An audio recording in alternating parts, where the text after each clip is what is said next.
আসসালামু আলাইকুম। সবাই কেমন আছেন? আশা করি সবাই সুস্থ আছেন, ভালো আছেন। আজকের ভিডিওতে দেখবেন সেরা স্বাদে ব্রয়লার মুরগির রান্না, ঘরোয়া স্টাইলে ঝটপট রেসিপি। চলে এলাম মূল রেসিপিতে। এখানে আমি 1.5 কেজি ওজনের মুরগির মাংস নিয়েছি। মুরগির মাংস আমি আমার পছন্দ মতো করে পিস করে কেটে নিয়েছি। মুরগির মাংস দেখা যায় রান্না করলে হাড়যুক্ত মাংসগুলো বেশি খাওয়া হয়, আর যেগুলো মাংস বেশি সেগুলো পাতিলের মধ্যে ঘোরাঘুরি করে। তো আমি মাংসটা ভেজে রান্না করব, সেই জন্য এখানে আমি 1 চা চামচ লবণ দিয়ে দিলাম আর 1 চা চামচ হলুদের গুঁড়া দিয়ে দিলাম। হলুদ আর লবণ দিয়ে আমি মাংসটা খুব ভালোভাবে মেখে নেব। আমি যেভাবে মাংস রান্না করছি আপনারা একবার হলে এভাবে মাংস রান্না করে দেখবেন, এক বেলাতেই তরকারি শেষ হয়ে যাবে। আমি সবসময় ব্রয়লার মুরগির মাংসটা ভেজে রান্না করি, এতে করে খেতে খুবই ভালো লাগে। এখন আমি মাংসটা ভালোভাবে মেখে মাংসটা আমি তেলের ভিতর ভেজে নেব। চুলায় আমি প্যান বসিয়ে দিয়েছি। এখন পরিমাণ মতো সয়াবিনের তেল দিয়ে দিলাম। এখন আমি একে একে মুরগির মাংসগুলো তেলের ভিতর দিয়ে দিলাম। মুরগির মাংস ভেজে রান্না করলে খেতে খুব বেশি মজা লাগে। মাংস আমি এখন একটা ঢাকনা দিয়ে ঢেকে ভেজে নেব, এতে করে তেলগুলা আর ছিটাছিটি করবে না বেশি। মাংসগুলো এক পাশ ভাজা হয়ে গিয়েছে, এখন আমি উল্টিয়ে দেব। অনেকেই মাংস কিন্তু খেতে চায় না ব্রয়লার মুরগির মাংসটা। এভাবে যদি ভেজে রান্না করা যায় তাহলে কিন্তু খুব মজা করে খেয়ে নেবে। আপনারা যারা আমার ভিডিওটি দেখছেন প্লিজ দেখার শুরুতে একটি লাইক দিয়ে দেবেন। আপনাদের একটি লাইক আমার ভিডিওটি অনেকের কাছে পৌঁছে দিতে সাহায্য করবে। আর যদি বেশি ভালো লেগে থাকে তাহলে আমার চ্যানেলটি সাবস্ক্রাইব করে দিবেন। সাবস্ক্রাইব করে পাশে থাকা বেল বাটনের অল অপশনটি প্রেস করে দিবেন, যাতে করে আমি কোনো ভিডিও ছাড়ার সাথে সাথে আপনার কাছে নোটিফিকেশন চলে যায়। আর যারা অলরেডি এই কাজটি করে দিয়েছেন আপনাদের সবাইকে জানাই অসংখ্য অসংখ্য ধন্যবাদ। সবগুলো মুরগির মাংস আমি খুব সুন্দর করে ফুটিয়ে দিলাম। এখন আমি অপর পিঠ ভাজার জন্য রেখে দিলাম, আবারও একটু ঢেকে দিয়ে দিলাম। মুরগির মাংসগুলো আমি উল্টে দিয়েছি, মাংসগুলো ভাজা হয়ে গিয়েছে। আপনারা চাইলে এর চেয়ে একটু বেশি করে ভেজে নিতে পারেন, এতে কোনো সমস্যা নেই। আমি এরকম করেই ভেজে নিয়েছি, আর বেশি ভাজবো না। এখন আমি মাংসটা নামিয়ে নেব। মাংসটা ভাজা আমার হয়ে গিয়েছে, তো আমি নামিয়ে নিলাম। আমি চুলায় একটা কড়াই বসিয়ে দিয়েছি, কড়াইটা গরম হয়ে গিয়েছে। আমি হাফ কাপ পরিমাণ এখানে তেল দিয়ে দিলাম। সাদা তেলটাই আমি দিলাম, চাইলে কিন্তু সরিষার তেল দিয়েও রান্না করা যাবে। এখানে আমি 10টা সাদা এলাচ নিয়েছি। সাদা এলাচের মুখটা একটু ফাটিয়ে নিয়েছি, এতে করে একটা সুন্দর ঘ্রাণ বেরাবে, এতে করে সুন্দর একটা ঘ্রাণ ছড়াবে। আর 4 টুকরো দারচিনি, একটা তেজপাতা আমি ছোট করে টুকরা করে নিয়েছি, আর 3টা লবঙ্গ নিয়েছি। এখন আমি মশলাগুলো কয়েক সেকেন্ডের জন্য ভেজে নেব, এতে করে সুন্দর একটা ঘ্রাণ বেরিয়ে আসবে। ভাজা হয়ে গিয়েছে। এখন আমি এখানে হাফ কাপ পরিমাণ পেঁয়াজ হাফ ব্লেন্ড করে নিয়েছি। খুব বেশি মিহি করে আমি করিনি। বেশি করে পেঁয়াজটা যদি মিহি করে ব্লেন্ড করা যায় তাহলে তরকারি ঝোলটা যেন কেমন হয়ে যায়, খেতে বেশি ভালো লাগে না। পেঁয়াজটা আমি কিছুক্ষণের জন্য আগে ভেজে নেব। পেঁয়াজটা আমি খুব ভালো করে ভেজে নিয়েছি। এখন আমি এখানে 1.5 চামচ আদা বাটা দিয়ে দিলাম আমি 1 চামচ পরিমাণ রসুন বাটা।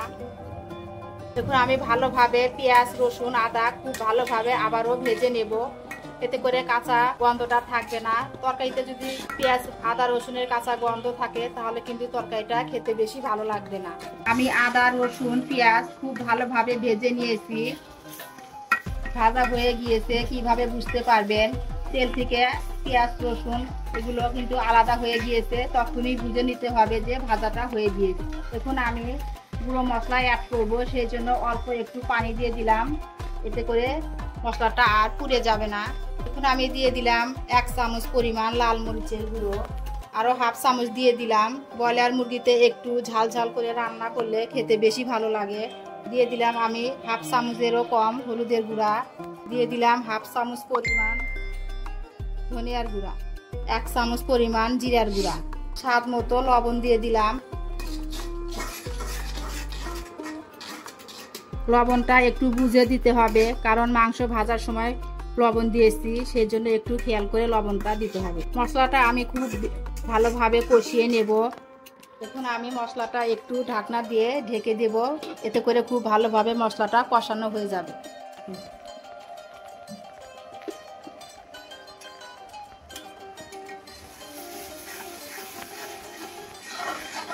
মশলাটা কষানো হয়ে গিয়েছে, তেল আর মশলাটা কিন্তু আলাদা হয়ে গিয়েছে, দেখতেই পাচ্ছেন। খুব সুন্দরভাবে আমি মশলাটা কষিয়ে নিয়েছি। মনে রাখবেন মশলা যত বেশি কষাবেন তরকারির স্বাদটা কিন্তু তত বেশি ভালো হবে। এখন আমি ভেজে রাখা মাংসগুলো দিয়ে দেব। এই যে ভেজে রাখা মাংসগুলো আমি দিয়ে দিলাম। মাংসগুলো দিয়ে আবারও আমি ভালোভাবে নেড়ে চেড়ে মিশিয়ে নেব মশলার সাথে। দেখুন তরকারি কালারটা কত সুন্দর হয়েছে। এখন আমি মাংসটা ঢেকে আবারও রান্না করব।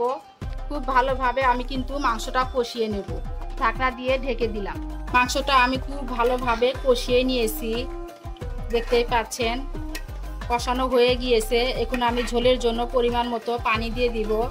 খুব বেশি পানি দিতে হবে না, কারণ মাংসটা তো ভাজা, এর জন্য খুবই অল্প করে একটু পানি দিব। ব্রয়লার মুরগি রান্না করতে বেশি সময় লাগে না, খুব তাড়াতাড়ি রান্না করা যায়, খুবই নরম মাংস। এখানে আমি হাফ কাপ পরিমাণ পানি দিয়ে দিলাম। মাংসটা যেহেতু আমি ভুনা করব, সেই জন্য বেশি পানি দিব না। যতটুকু পানি দিয়েছি এই পানিতে মাংসগুলো সিদ্ধ হয়ে যাবে আর মশলাগুলো মাংসের ভিতরে খুব সুন্দরভাবে প্রবেশ করবে। আমি সব সময় চেষ্টা করি আপনাদের সাথে খুব সহজভাবে রেসিপিগুলো শেয়ার করার জন্য, যাতে করে ঘরে থাকার উপকরণ দিয়ে খুব বেশি মজা করে তরকারি রান্না করা যায়। এখন আমি কিছুক্ষণের জন্য মাংসটা ঢেকে রান্না করব। তরকারিটা প্রায় হয়ে গিয়েছে, আবারও ভালো করে নেড়ে চেড়ে নিলাম। এখন আমি 3টা কাঁচামরিচ দিয়ে দিলাম। কাঁচামরিচ দেওয়ার কারণে তরকারি থেকে খুব সুন্দর একটা ঘ্রাণ ছড়াবে। আবারও একটু ঢেকে দিব। এই পর্যায়ে কিন্তু আমি তরকারিটা চেক করে নিয়েছি, লবণ লাগবে না, লবণটা আমি দেখে নিয়েছি। ফিরে আসবো 2 মিনিট পর। ফিরে এলাম 2 মিনিট পর। তরকারিটা রান্না করা আমার হয়ে গিয়েছে। এখন আমি তরকারিটা নামিয়ে নেব। মশলা কষানোর মধ্যেই তরকারির স্বাদ, যত বেশি মশলা কষাবেন তরকারিটা খেতে কিন্তু তত বেশি মজা লাগবে। দেখুন কত সুন্দর কালার হয়েছে। এই পর্যায়ে এসে আমি হাফ চামচ পরিমাণ গরম মশলার গুঁড়ো দিয়ে দিলাম। এতে করে তরকারির স্বাদটা আরো বেশি বেড়ে যাবে, বলতে গেলে একদম দ্বিগুণ হয়ে যাবে তরকারির স্বাদ। এখন আর আমি বেশিক্ষণ ফুটাবো না, 1 মিনিট ফুটিয়ে চুলাটা আমি অফ করে দেব।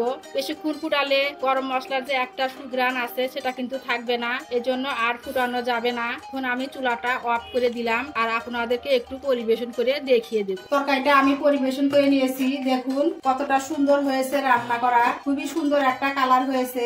এভাবে রান্না করে খেয়ে দেখবেন, খুবই মজা লাগে। আমার আজকের ভিডিওটি কেমন হয়েছে বন্ধুরা অবশ্যই কমেন্ট করে জানাবেন। আজ এই পর্যন্ত। সবাই ভালো থাকবেন, সুস্থ থাকবেন, আমাদের জন্য দোয়া করবেন। পরবর্তী ভিডিও দেখার আমন্ত্রণ রইল। আল্লাহ হাফেজ, আসসালামু আলাইকুম।